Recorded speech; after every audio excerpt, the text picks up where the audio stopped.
Artificial intelligence यानी AI तकनीक से मानव जीवन में क्रांतिकारी परिवर्तन आ रहे हैं। ऐसा ही एक प्रोजेक्ट कैथल के डीएवी स्कूल के बच्चों ने एआई तकनीक से तैयार किया, जिसकी मदद से वाहनों में ओवरलोडिंग रोकी जा सकेगी। बड़ी बात यह है कि इस प्रोजेक्ट को दिल्ली में आयोजित हुए प्रधानमंत्री नरेंद्र मोदी के परीक्षा पर चर्चा कार्यक्रम में प्रदर्शन के लिए चयनित किया गया। 2 बच्चों ने वहां इस प्रोजेक्ट को प्रदर्शित किया, जिसे प्रधानमंत्री नरेंद्र मोदी ने देखा और बच्चों को बधाई दी। इस प्रोजेक्ट को अब डीएवी स्कूल पेटेंट करवाने जा रहा है। आइए इन बच्चों से बात करते हैं और जानते हैं कि कैसे पहुंचे वे प्रधानमंत्री नरेंद्र मोदी के कार्यक्रम तक और कैसे यह प्रोजेक्ट काम करेगा। हाँ बच्चे, क्या नाम है आपका? सुप्रभात महोदय, मेरा नाम माधव है। मैं कक्षा 9वीं का छात्र हूँ। बताइए कि एआई जो तकनीक है उसके बारे में आपको कहाँ से स्टार्टिंग से पता चलना शुरू हुआ? सबसे पहले हमारे जो टीचर्स हैं उनका एक वो उन्होंने शोकेस किया था और उनके लेसन प्लान्स थे वो सिलेक्ट हुए थे सीबीएसई कंपेंडियम में। फिर उसके बाद जो हमारे स्किल एजुकेशन के डायरेक्टर हैं मिस्टर बिस्वजीत शाह जी, उन्होंने डिक्लेयर किया अब अगली बार बच्चों की बारी है और उन्हें अपने प्रोजेक्ट्स डिस्प्ले करने होंगे एक लार्ज लेवल के शोकेस पे। जिसके बाद हमारे स्कूल्स में आर्टिफिशियल इंटेलिजेंस से रिलेटेड बूट कैंप ऑर्गेनाइज़ किया गया 2 अप्रैल से 14 अप्रैल तक, जिसमें हमने एआई के बारे में पढ़ा और उनकी डोमेन समझी। हमने बेसिकली सीवी जो उसकी डोमेन है उस पर फोकस किया, जिस पर हमारा प्रोजेक्ट भी बेस्ड है। और फिर हमने उसमें से एक कॉन्सेप्ट उठाया और अपना प्रोजेक्ट जो बूट कैंप ओवर हुआ और उसके बाद हमें कहा गया कि अब आगे हमें एक प्रोजेक्ट बनाना है, जितने भी बना सकते हैं हम, और उसे सबमिट करना है। फिर उसमें से प्रोजेक्ट सिलेक्ट होगा और उसका शोकेस में वो आएगा और वो दिखाया जाएगा एक लार्ज लेवल पे। फिर हमने उसमें से कॉन्सेप्ट को उठाया और अपना प्रोजेक्ट बनाना स्टार्ट किया था उसका। क्या नाम है आपका?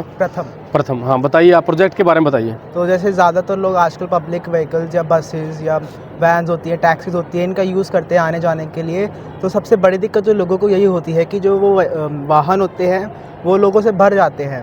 तो कई बार तो लोगों को सीट भी नहीं मिलती और कई बार सांस लेने तक की भी जगह नहीं होती, ओवरलोड हो जाते हैं। ओवरलोड हो जाती है। तो उस चीज़ को रोकने के लिए हमने एक सॉफ्टवेयर बनाया है जो कि क्या करता है, उस वाहन में कितने लोग हैं उनकी गिनती करता है, उन्हें काउंट करता है। और हमने ना एक लिमिट बना रखी है कि जैसे गाड़ी है, गाड़ी में 5 से ज़्यादा जने नहीं होनी चाहिए। बस है, बस में 20 से ज़्यादा जने नहीं होने चाहिए। जैसे ही वो लिमिट एक्सीड हो जाती है, वो लिमिट क्रॉस हो जाती है, वैसे ही जो अथॉरिटीज़ हैं उनके पास एक मैसेज चला जाता है कि ये बस है, ये इसका मॉडल नंबर, गाड़ी का नंबर ये है और ये ओवरलोड हो चुकी है, इसमें इतने जने हैं। और साथ के साथ जो बस में कैमरा है उससे एक फ़ोटो भी जाती है उनके पास। तो इसकी जो एआई के लिए आपने जो प्रोजेक्ट बनाया है, जो इन चीज़ों को स्टडी करेगा, कोई कैमरा लगाया है या उसमें कोई ऐसा कोई उपकरण बनाया है, वो क्या है? आजकल ज़्यादातर बसेस में कैमरा पहले से लगे होते हैं। कैमरा होता है और एक मॉनिटर होता है, स्क्रीन होती है। तो हमें बस उन दोनों चीज़ों की ज़रूरत है। इसके साथ हमने एक बज़र भी लगाया है कि जब वाहन ओवरलोड हो जाएगा तब उसी में बज़र चलेगा कि पैसेंजर्स को भी पता चल जाए कि वाहन ओवरलोड हो चुका है। तो फिर जो ये प्रोजेक्ट आपने बनाया, तो पीएम जो परीक्षा पे चर्चा है उस कार्यक्रम के लिए कैसे सिलेक्शन हुआ, कब आप लोग गए थे और वहाँ क्या अनुभव रहा आपका? हमारा वहाँ पे बहुत अच्छा अनुभव रहा। टोटल जितने भी स्कूल्स में बूट कैंप हुआ था, जैसा कि मैंने पहले भी बताया, उनमें से जितने भी प्रोजेक्ट सिलेक्ट हुए से उसमें से टोटल 12 प्रोजेक्ट सिलेक्ट हुए और उसमें से हमारा भी एक प्रोजेक्ट था। फिर वहाँ पर हमें परीक्षा पे चर्चा के लिए बुलाया गया और हमारी 3 दिन तक रिहर्सल्स हुई, हमें अपने प्रोजेक्ट को कैसे रिप्रेजेंट करना है पीएम के आगे। पीएम सर हमारे प्रोजेक्ट को देखने भी आए, उन्होंने हमारी प्रॉब्लम स्टेटमेंट भी सुनी और हमसे बात भी करी। और जब हमने उन्हें अपने प्रोजेक्ट के बारे में बताया, then he was also impressed by our project. और जैसा कि मैंने आपको बताया कि परीक्षा में चर्चा का जो अनुभव था वो बहुत ही अच्छा रहा। वहाँ पर हमने और भी प्रोजेक्ट्स देखे और हमें नए नए आइडियाज़ भी आए और ये भी देखा कि हम कहाँ पर स्टैंड करते हैं और हमें अब और कितनी मेहनत करनी है अगर हमें इस प्रोजेक्ट को रियल इम्प्लीमेंटेशन की तरफ लेके जाना है। अगर हमें ये एक देखो, मुझे जो लगता है कि ये एक बहुत बड़ी समस्या है, क्योंकि जब वाहन ओवरलोड होता है तो उसके एक ना इंजन होता है जिसकी वो जितना वेट होल्ड कर सकता है कैपेसिटी तक का। जैसे ही वो ओवरलोड होता है तो टायर बर्स्ट के चांसेस बढ़ते हैं और वाहन का बहुत गंदे तरीके से एक्सीडेंट भी हो सकता है। उस प्रॉब्लम को ये सॉल्व कर रहा है प्रोजेक्ट और इसे इम्प्लीमेंट किया जाना चाहिए मेरे अकॉर्डिंग।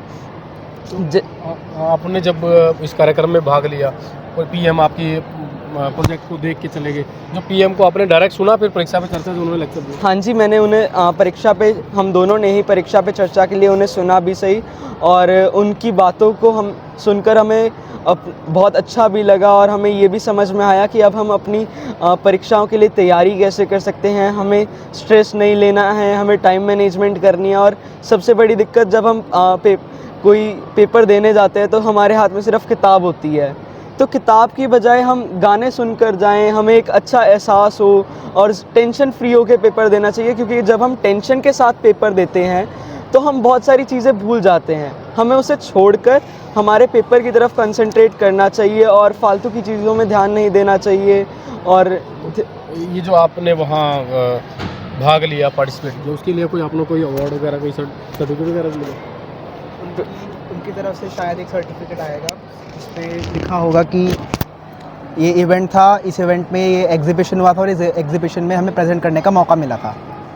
तो आपको कैसा लगा ओवरऑल, आपका जो एक्सपीरियंस कैसा रहा? ओवरऑल हमारा एक्सपीरियंस बताएं। ओवरऑल हमारा एक्सपीरियंस हमें तो बहुत ज़्यादा प्रिविलेज लगा, क्योंकि एक तो आप प्राइम मिनिस्टर से मिलने जा रहे हो, ये कोई आम बात नहीं है, क्योंकि अगर आप कुछ अच्छा करते हो, अलग करते हो, तभी ऐसे मौके मिलते हैं, क्योंकि वहाँ पे जाना ही एक बहुत बड़ी बात है। आप दोनों की जो एज है उसमें मोबाइल एक घर में बड़ी समस्या बन गया है, पेरेंट्स के लिए बड़ी समस्या बन गया है कि बच्चे मोबाइल यूज़ करते हैं, मानते नहीं हैं। तो बच्चों के लिए आपके क्या फीलिंग कि मोबाइल कैसे यूज़ करना चाहिए, उसका पॉजिटिव रिजल्ट पेरेंट्स को मिले, बच्चों को भी मिले? हमारे अकॉर्डिंग मोबाइल में हमें गेम्स खेलने की बजाय, गाने सुनने के बजाय, हमें थोड़ी देर अपनी पढ़ाई पर ध्यान देना चाहिए, हमें नई नई चीज़ें सीखने पर ध्यान देना चाहिए। जैसे आर्टिफिशियल इंटेलिजेंस है, उसका आज के टाइम पे हमारी लाइफ में बहुत बड़ा रोल है, और वो जॉब सेक्टर में भी बहुत बड़ा रोल प्ले कर रहा है, जिसकी वजह से जॉब्स आज के टाइम पे बहुत ज़्यादा बढ़ चुकी हैं। तो जिससे आप अपने करियर पर भी फोकस कर सकते हो, अगर आप एक जल्दी आर्टिफिशियल इंटेलिजेंस को समझ जाते हो और उसके कंसेप्ट्स को और उनके प्रोजेक्ट्स बनाने पर कंसंट्रेट करना चाहिए। इन बच्चों ने बताया कि मोबाइल का कैसे सदुपयोग कर सकते हैं और बच्चे सफलता हासिल कर सकते हैं। इन बच्चों का मार्गदर्शन करने वाले अध्यापिका हैं, हम उनसे भी बात करेंगे कि क्या उनका प्रोजेक्ट था और कैसे उन्होंने इन बच्चों का मार्गदर्शन किया। जी मैडम, नमस्कार। इसमें मैं और मेरी पूरी मैडम, टीम, आपका नाम बताएं। मेरा नाम मनीषा, और क्या मैं यहाँ पढ़ाते हैं पर पीजीटी कंप्यूटर साइंस हूँ मैं, और मैं उसके साथ साथ यहाँ पर एटीएल लैब देख रही हूँ जी। और मेरे साथ एटीएल लैब के बारे में थोड़ा सा संक्षेप में बताएं। एटीएल लैब में हमारे पास आर्डिनो, रेस्परी पाई, सेंसर्स, बहुत तरह के सेंसर्स, उनका उपयोग, और हमारे स्कूल में कक्षा 7वीं से लेकर 9वीं तक के बच्चों की तो रेगुलर क्लासेस ही लगती हैं, और 10वीं क्लास के बच्चों को हम AIoT, जो हमारा करिकुलम, जो हमारे कंपेंडियम में लेसन प्लान्स आए हैं, हम उसे वो पढ़ाते हैं, जिसमें हमारे बाकी टीचर्स अंजू खेत्रपाल मैम है, नेहा मैम है, मनीषा ATL में जो इस टाइम पढ़ा रही हैं, एक और मैम है, उनका नाम भी मनीषा ही है। तो ये सब टीचर्स, भावना मैम है, वो 7th और 8th के बच्चे हमारे इस टाइम सबसे ज़्यादा इसमें काम कर रहे हैं। ये 8th क्लास से शुरू हुए थे और अब यहाँ तक पहुँच चुके हैं, अपनी जर्नी को काफ़ी हद तक कवर करके ये एक मुकाम इन्होंने, एक छोटा सा मुकाम मैं कहूँगी, इन्होंने हासिल किया, और अभी इन्होंने आगे बहुत जाना है। टीचर्स की और बच्चों की इस प्रोजेक्ट के पीछे मेहनत थी, थोड़ा उसके बारे में बताएं, कब से लगे हुए थे और जो सफलता मिली है उसके बारे में क्या कहेंगे? ये मैं तो कहूँगी कि बच्चों का ही एफर्ट है, टीचर तो सिर्फ मार्गदर्शन करता है, बाकी तो बच्चों का एफर्ट है। बच्चों ने स्टेप बाय स्टेप इसमें इम्प्रूवमेंट किया। पहले बच्चों ने AI पढ़ा, AI पढ़ के AI की डोमेन्स के बारे में समझा, उसके बाद AI की ओपन CV डोमेन पे स्पेसिफिकली इन्होंने एक डोमेन को पकड़ा और उस पर काम किया। इन्होंने मेरे दिए आइडिया को बड़े अच्छे से पूरा करके दिखाया with in a limit of 15 days. जब हमने इतना काम किया तो फिर हमारे पास अगला चैलेंज ये था कि इसमें वाहन का नंबर भी आना चाहिए, इन्होंने उसे कवर किया।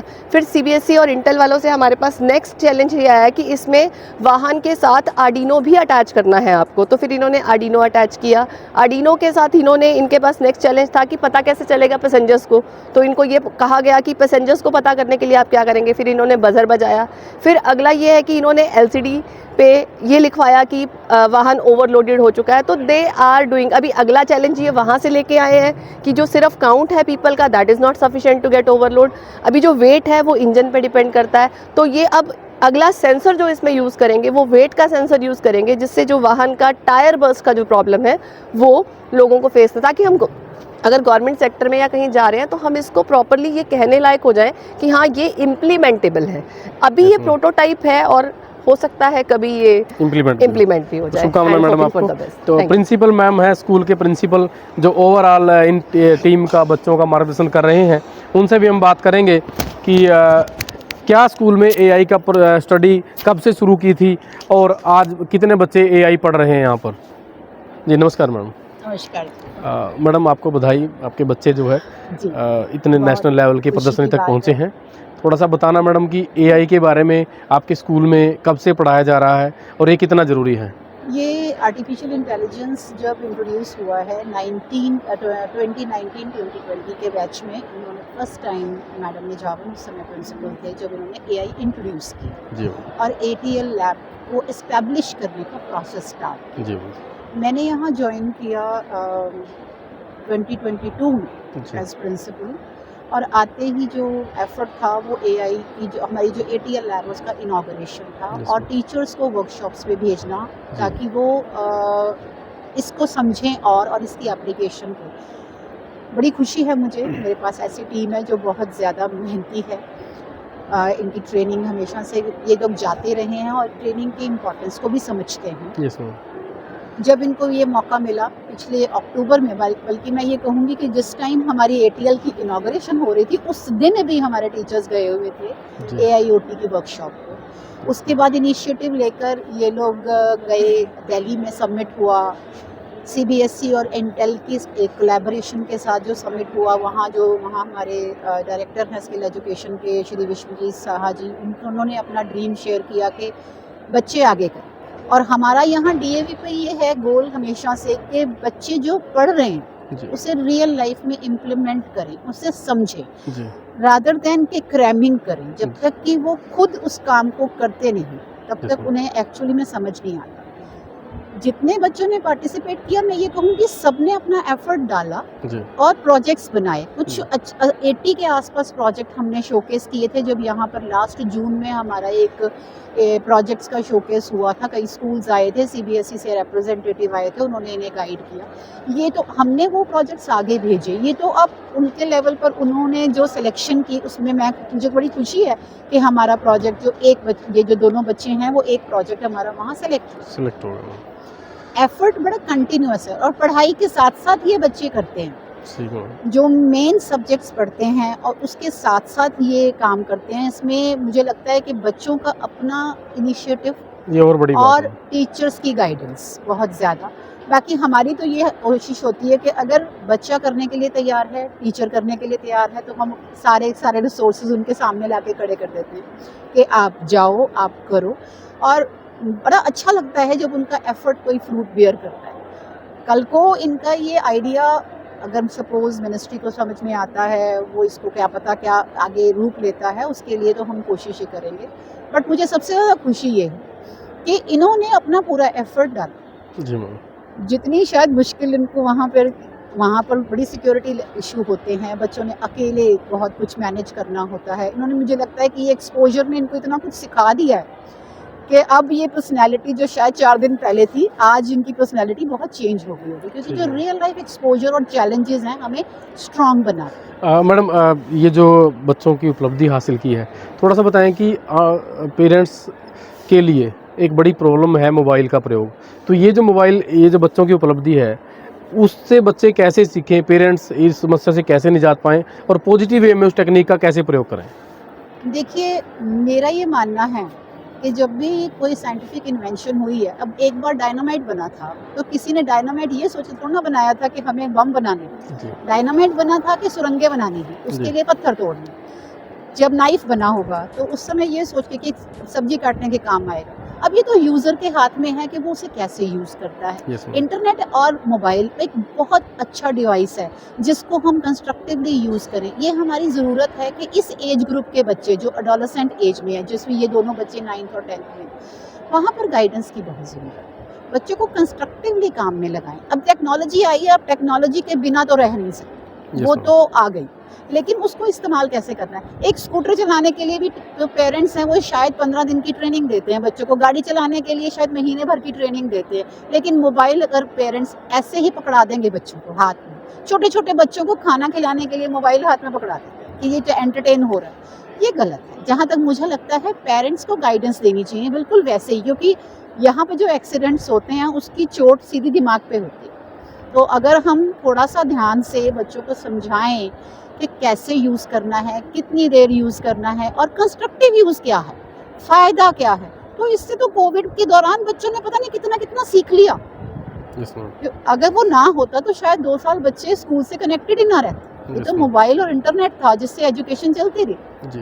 तो मैं यही समझती हूँ कि पेरेंट्स को बिना ट्रेनिंग के और बिना सुपरविजन के बच्चों के हाथ में चीज़ें नहीं देनी चाहिए। इस तरह की अगर ट्रेनिंग है, अगर सुपरविजन है, तो आपके सामने ही है कि बच्चे क्या कुछ नहीं करके दिखाते। बिल्कुल, थैंक यू मैम। तो आपने देखा कि बच्चे यदि तकनीक का यूज़ करेंगे, पॉजिटिवली यूज़ करेंगे तो बड़ी सफलता हासिल कर सकते हैं। तो इस वीडियो को ज़्यादा से ज़्यादा शेयर करें ताकि ज़्यादा से ज़्यादा अभिभावकों और बच्चों तक ये बात पहुंच सके।